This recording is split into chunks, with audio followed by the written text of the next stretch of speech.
Bonjour à tous et bienvenue dans ce 6h30. Aujourd'hui, vendredi 21 juillet, les 8e Jeux de la francophonie démarrent ici à Abidjan. Le lancement officiel est prévu au stade Félix Houphouët-Boigny. Les choses se mettent donc en place pour la bonne tenue de ces Jeux. Et hier soir, le ministre chargé des Jeux de la francophonie, le ministre Robert Begré-Mambé, était sur le plateau du journal télévisé de 20h pour en parler. Voici un extrait de son intervention. Nous avons une batterie d'activités qui configurent donc ce 8e jeu. D'abord, ils sont logés dans les différents hôtels. Nous remercions les hôtels qui nous ont permis d'avoir des tarifs réduits avec le concours du ministre du Tourisme. Ils sont logés à l'INJS pour la plupart. Et nous avons la possibilité de loger d'autres spectateurs qui viennent de la sous-région, des autres pays francophones, dans les différentes unités d'hébergement que nous proposent les hôteliers en Côte d'Ivoire. Et dans certains villages, même de la localité Abidjan, nous avons aussi des possibilités de logement de tous ces participants. Nous avons, en dehors des compétitions sportives et culturelles, une panoplie de possibilités offertes aux participants de manière à ce que ils découvrent la Côte d'Ivoire chantante, la Côte d'Ivoire militante, la Côte d'Ivoire travailleuse, mais la Côte d'Ivoire qui sait aussi respirer l'air du temps. Nous avons des promenades en bateau qui sont prévues, nous avons des excursions vers Yamoussoukro, c'est prévu, nous avons des excursions dans les villages pour voir la pure tradition d'Abidjan avec un enracinement de la tradition qui confère à l'Ivoirien son identité, sa force et sa capacité à partager. Demain à 9h, salle de tennis au Palais des Sports, nous avons les compétitions qui démarrent. En football au Stade Champrou, à 9h, Côte d'Ivoire, Burkina Faso, et à 9h au Parc des Sports, Liban, Guinée, à 14h au Stade Champrou, Congo, Brazzaville, Cameroun, et à 14h au Parc des Sports, Mali, Niger. Et après cela, nous nous retrouvons au Stade Houphouët-Boigny, à partir de 16h, 17h et à 18h, la grande cérémonie d'ouverture sera lancée avec un spectacle que je demande aux Ivoiriens de venir découvrir parce que ce sera féerique. En principe, c'est payant. C'est payant, mais à la demande du chef de l'État, nous avons pris beaucoup de tickets au niveau de la jeunesse et nous avons plus de 30 000 tickets à la disposition de la jeunesse. On a essayé de les répartir avec les ONG, avec les communes, avec les différentes organisations. Et nous sommes prêts à aider tous ceux qui voudraient vraiment avoir notre soutien pour entrer au stade, qui se mobilisent, mais qui le fassent très tôt, parce qu'à partir d'une certaine heure, l'accès ne sera plus possible pour des raisons de sécurité, et ensuite parce que le stade sera complètement plein. Donc nous demandons aux Ivoiriens de se mobiliser pour venir en grand nombre au stade de Houphouët-Boigny pour faire découvrir la beauté de la Côte d'Ivoire et la Côte d'Ivoire qui sait accueillir. Pour cette célébration, plusieurs chefs d'État sont attendus dans la capitale économique. Le président de la République, Alassane Ouattara, a accueilli hier soir à l'aéroport Félix Houphouët-Boigny les présidents de la République de Madagascar et du Niger. Autre chose à présent, la fête de l'école des forces armées de Zambakro s'est tenue hier en présence du ministre d'État, ministre de la Défense Ahmed Bakayoko.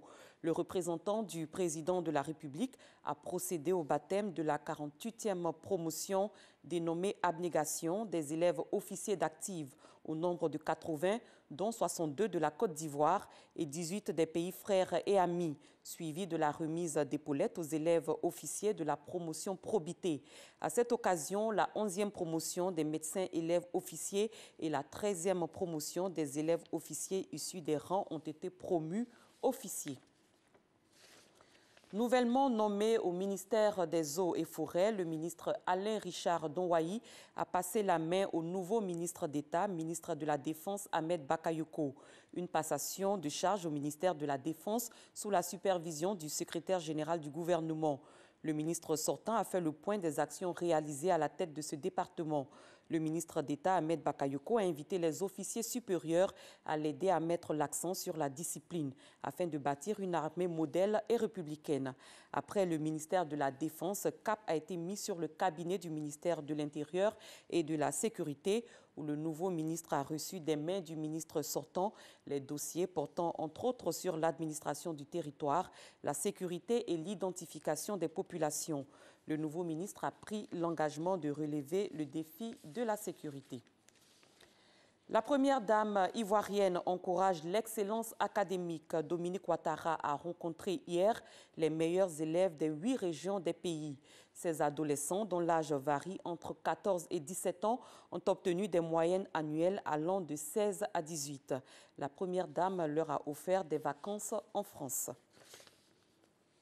Le Baby Lab, un espace de libre fabrication numérique et d'utilisation des logiciels libres, le concept est né à Bobo. Il a pour but la reconversion des jeunes de 8 à 15 ans aux bonnes pratiques du numérique. Le ministre de la Communication a visité les ateliers de Baby Lab dans la commune d'Abobo. Patricia Omoetia. Une villa dans un quartier populaire d'Abidjan, squattée par une dizaine de jeunes férus de technologie. Ils rêvent de refaire le monde sur la base de vieilles pièces d'ordinateur recyclées. Bienvenue dans le premier Fab Lab ivoirien, un lieu ouvert, accessible à tous. La vision du Baby Lab, en fait, c'est de favoriser cette éducation numérique de proximité dans une commune populaire à très mauvaise réputation. Nos activités concernent pour la plupart le recyclage des déchets informatiques. Basé sur le travail collaboratif, le fonctionnement d'un Fab Lab ou Baby Lab s'organise autour d'une communauté de bidouilleurs, hackers ou Fab Labeurs. Au-delà des possibilités techniques, ce sont des échanges et la formation.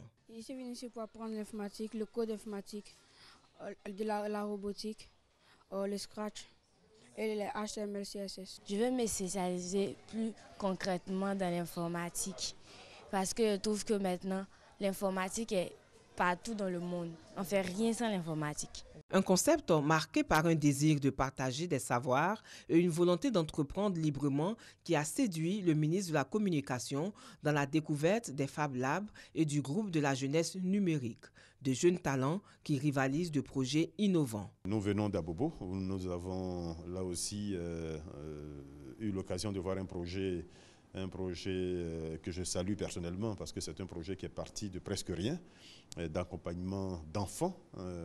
C'est le Baby Lab, qui initie les enfants au métier de TIC. Toutes ces initiatives sont les bienvenues. Avec cette fondation qui a été mise en place, l'État de Côte d'Ivoire a décidé d'accompagner ces jeunes, d'accompagner donc tous les projets innovants qui pourraient sortir du cerveau de nos jeunes. Il est incontestable que ces lieux de recherche, de création, de conception, d'exploration et de réalisation jouent un rôle essentiel dans la transition numérique pleinement amorcée. Sans doute que dans ce vaste bouleversement va naître peut-être un jour le prochain Einstein africain. La Direction générale des impôts a fait le point des recouvrements des 6 premiers mois de l'exercice 2017. Au 30 juin, elle a pu mobiliser 1065 milliards de francs CFA pour un objectif de 1035 milliards de francs CFA. Lancine Bakayoko. 1065 milliards de francs CFA, c'est le montant des recettes brutes mobilisées au premier semestre 2017 par l'administration fiscale. Une marge positive de 30 milliards par rapport aux objectifs assignés. Des résultats rendus possibles grâce aux réformes liées entre autres à la numérisation. Au prix des réformes engagées, suivies, exécutées par nos services, que nous pourrons faire de la Direction générale des impôts, notre administration, une administration moderne et modèle, comme nous nous plaisons souvent à le dire. Une administration modèle et moderne, prête à concrétiser les projections attendues pour le second semestre, estimé à 960 milliards de francs CFA. La réalisation de ces objectifs est à notre portée, mais cela nécessite que nous fassions preuve d'un peu plus de loyauté, d'un peu plus d'intégrité dans l'exécution des tâches et des missions qui nous sont confiées. De l'intégrité, de la loyauté, mais surtout de la détermination pour faire face aux besoins financiers sans cesse croissants de l'État. À la Direction générale des impôts, l'un des axes majeurs de la nouvelle politique sera de maîtriser le fichier des contribuables et d'élargir l'assiette fiscale. Dans cette perspective, le secteur informel représente la niche importante à capter. Pas d'inquiétude donc quant à une augmentation d'impôts. Pour le moment, il n'est pas question de procéder à une hausse des taux d'imposition. Pour 2017, la contribution de l'administration fiscale au budget de l'État se chiffre à 1 995 milliards de francs CFA.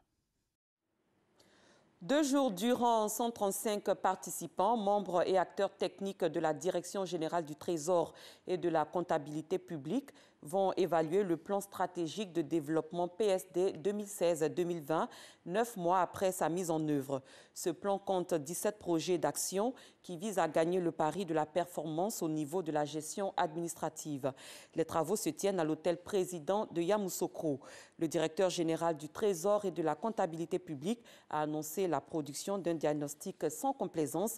C'était lors de la cérémonie d'ouverture hier jeudi dans la matinée. Walter Amadou Ouattara.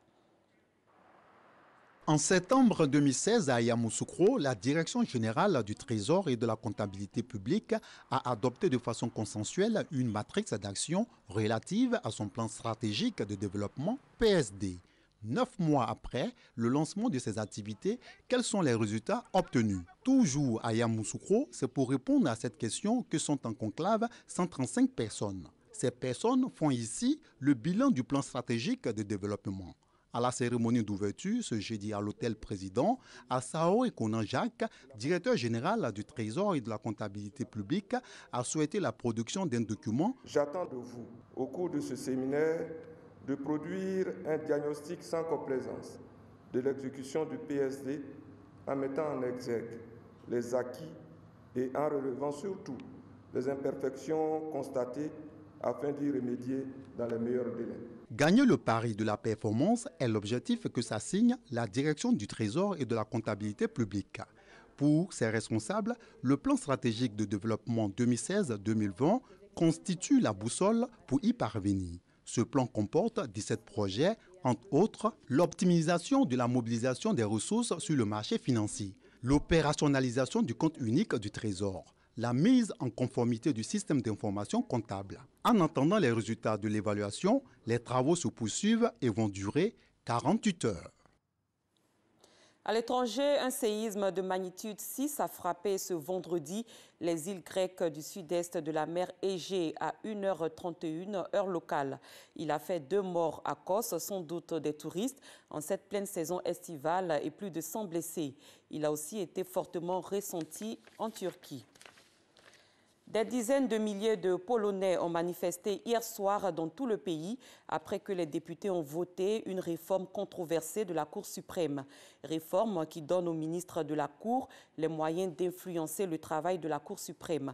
L'Union européenne, inquiète pour l'indépendance de la justice, a brandi la menace de sanctions contre Varsovie. Et avant de nous séparer, je rappelle que les 8e Jeux de la francophonie démarrent aujourd'hui, vendredi 21 juillet.